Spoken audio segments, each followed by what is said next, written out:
We have to act, and we have to act now. Your morning news now. President-elect Joe Biden is expected to tell the nation his plan today for vaccinating 100 million Americans in his first 100 days in office. Last night, he laid out details of his nearly $2 trillion plan to battle the coronavirus. Half of the plan includes direct economic relief, including an increase in unemployment insurance and another round of stimulus checks, this time worth $1,400. The proposal also includes help for communities and small businesses and aims to bump the minimum wage up to $15 an hour. Eau Claire County is reporting its first case of the new COVID-19 variant. The county's health department director said Wednesday night the individual who tested positive recently traveled internationally. Only household members were close contacts and have successfully quarantined. President-elect Joe Biden will no longer take an Amtrak train ahead of his inauguration as the FBI continues to warn of potential violence. More than 100 rioters have been arrested since last week's assault on the U.S. Capitol, and officials have identified twice as many suspects. Today, Kevin Loftus of Eau Claire, who was charged for his role in the violence, appears virtually for a federal court hearing. He's been charged with a pair of misdemeanors that carry a maximum of over 1 year in prison. If people have PFAS in their wells, I think they should be entitled to get clean water supplied to them. Almost all homes with contaminated wells near the La Crosse Regional Airport are now being provided clean, bottled water, but some families and their attorneys argue everyone with detectable levels of PFAS, a hazardous compound used in firefighting foam, should be given water. The La Crosse Common Council voted last night to spend $25,000 to provide water only to homes with levels above DNR standards.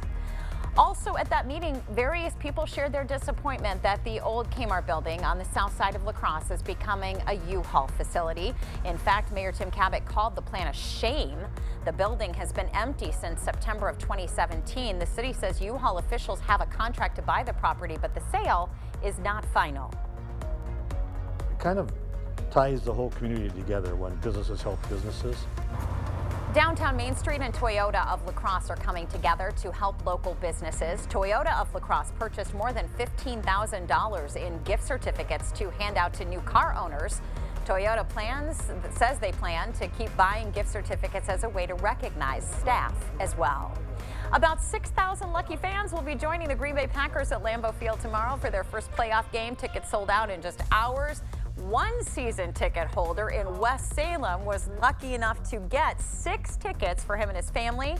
Also in attendance for the game will be frontline healthcare workers and first responders. Kickoff is at 3:35 tomorrow afternoon on Fox.